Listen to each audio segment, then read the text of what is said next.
Contexto económico. Bueno, ya está con nosotros como cada semana Daniel González. Daniel, ¿cómo estás? Muy buen día. ¿Qué tal? Buenos días, Manuel. Buenos días a Marcela y a los radioescuchas de Contextos. Bueno, pues aquí con el tema económico, comentando sobre la reunión que se da el día de ayer del G20, en donde integran a la directora del Fondo Monetario Internacional y al presidente del Banco Mundial, ¿no? Estos organismos supranacionales creados después de 1944 con los acuerdos Bretton Woods, que son la base de esta visión moderna de la economía, ¿no? En esta reunión hay un par de elementos que me parecen sumamente interesantes que se deben de comentar. Por un lado, la participación del secretario de Hacienda de nuestro país, Arturo Herrera, en donde habla de que desde marzo, cuando se da el tema de la pandemia y la variación de los tipos de cambio, esto va a afectar en un 30% a la deuda mexicana, que es prácticamente la misma variación que se da en los tipos de cambio cuando pasan de 19 pesos por dólar hasta alcanzar los 25 pesos por dólar, ¿no? Esto es un reconocimiento de que la deuda mexicana, a raíz de estas variaciones de tipo de cambio, se incrementó un 7% respecto a la proporción del Producto Interno Bruto, ¿no? Este tema es importante por lo que se ha planteado en otros momentos respecto a la viabilidad del endeudamiento o no.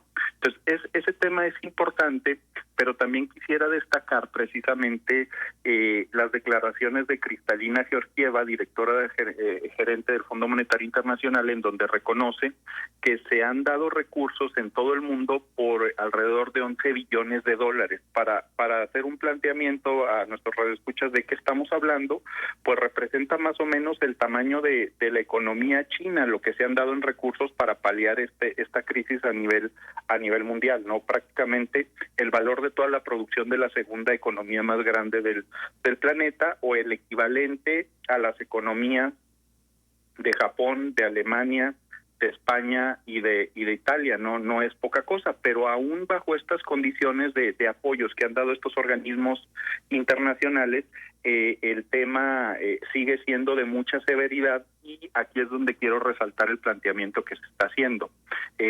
David Malpass, el presidente del Banco Mundial, habla de la necesidad de reducir el servicio de la deuda durante este año y durante el siguiente, y buscar mecanismos de apoyos con los acreedores internacionales para que los países puedan enfrentar estas condiciones de deuda. Es decir, desde las declaraciones que da por ahí del 15 de mayo, ustedes recordarán a Alejandro Werner, director del Departamento del Hemisferio Occidental del Fondo Monetario Internacional, cuando dice que debe de dejar de mantener a negocios zombies, básicamente, que no se le deben de dar apoyos a las microempresas de sectores tradicionales que no están generando beneficios. Es una visión completamente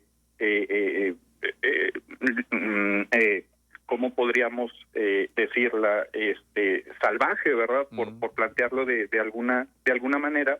El discurso, el cambio del discurso que se está dando en este momento, en donde se hace el planteamiento de la reducción del endeudamiento a los países, sobre todo en vías de desarrollo, y el tema de la condonación de deuda a nivel mundial, es un planteamiento que se está poniendo ya en la mesa con los 20 países más importantes y con los organismos internacionales, que nos permitiría ver ahora sí una reconstrucción de la estructura económica a nivel internacional. Entonces, a pesar de que es un discurso y que básicamente es un diálogo que se da entre líderes económicos en el mundo, parece que empieza a modificarse, y esto es en beneficio de los más pobres y de los que menos tienen a nivel internacional, y esto nos lleva a hablar de estas visiones de la cooperación para el desarrollo cepalinas de la Comisión Económica para América Latina que se dieron en la década de los 70 y que planteaban la necesidad de reestructurar las finanzas a nivel mundial. Sí, y que seguramente será un proceso sumamente difícil. Ahora, esta situación, Daniel, de la pandemia y de todo lo que se ha visto, obligaría, sí, por supuesto, a ello, una reestructuración de las finanzas a nivel global, pero también a una cooperación entre países. ¿Cómo se podía dar o cómo se está dando? Bueno, decíamos que el primer acercamiento para esta cooperación que se da está en los recursos que está otorgando el Fondo Monetario Internacional por el monto de los 124,000 millones de dólares que dieron me parece que a 90 países que tienen problemas en el mundo a raíz de la pandemia. Sí. Para darnos una idea, lo que tiene en reservas el Banco de México es 180,000 millones de dólares y lo que se ha distribuido a nivel mundial por parte de estos organismos son 124,000 millones de dólares. Sí. Entonces, por un lado, dar estos apoyos. Lo que están haciendo las economías desarrolladas es emitir papel moneda, como en Estados Unidos, que han generado el 30% del valor de su economía con la maquinita de hacer dólares, y que esto es un riesgo de acuerdo a las visiones monetaristas porque te puede generar inflación. No quiero complicar mucho el tema, ¿no? Eso es, digamos, que la parte ortodoxa, la parte tradicional que suele generar los problemas económicos y las resoluciones de crisis, pero estamos entrando en una parte heterodoxa, diferente a la estructura de pensamiento básica en el terreno económico, al hacer un planteamiento de reducción del endeudamiento, al hablar con los acreedores de la deuda, que son organismos privados, que son grandes instituciones financieras, para buscar esquemas para suspender los pagos de deuda durante este 2020 y durante este 2021 para reactivar la economía mundial. Entonces, ese sería el segundo planteamiento, el segundo acercamiento, y que va en contrasentido de lo que habíamos visto en el desempeño económico en los últimos 30 años en el mundo. Ahora, ¿cómo evalúas el caso concreto de Latinoamérica? ¿Qué retos tiene esta región? Hablábamos en todos estos días de las proyecciones que hace la CEPAL, y a veces se apunta que la colaboración entre los Estados miembros de la Unión Europea se puede dar de forma más tersa por las condiciones también geopolíticas de la zona. Y en el caso de Latinoamérica es mucho más difícil a veces una cooperación entre países. ¿Tú cómo observas a la región?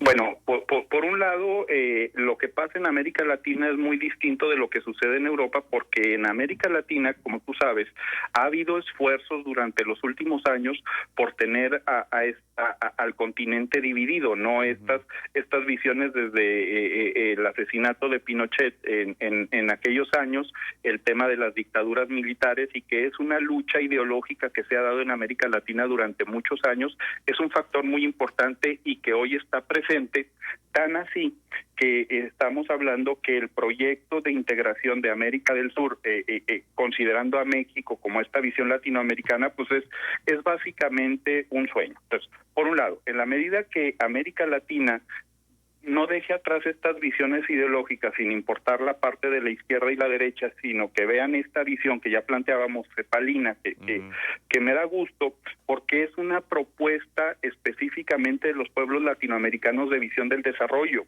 Por ejemplo, la visión escandinava, como su nombre lo dice, surge en Suecia, surge en Finlandia, en Dinamarca, en aquellas partes del mundo, ¿no? La visión neoliberal, como ustedes saben, surge básicamente en Estados Unidos con visiones austriacas. La visión keynesiana, por su nombre, de John Maynard Keynes, surge en Inglaterra, y entonces un planteamiento de América Latina es que no hemos tenido una visión propia económica del mundo. Entonces, estamos en un momento de reestructurar un planteamiento para el continente, ¿no? Me parece que ahí está un área de oportunidad interesante. Sí, de acuerdo, porque luego también el tema ideológico puede significar, o como lo ha significado, pues también un bloqueo de estas intenciones, y que no se puedan cohesionar también pues los esfuerzos en ese sentido. Daniel, pues como siempre, muchísimas gracias por tu colaboración, siempre valiosa, siempre puntual. Pues gracias, estamos a las órdenes. Gracias. Hasta luego, Daniel González, en El Contexto.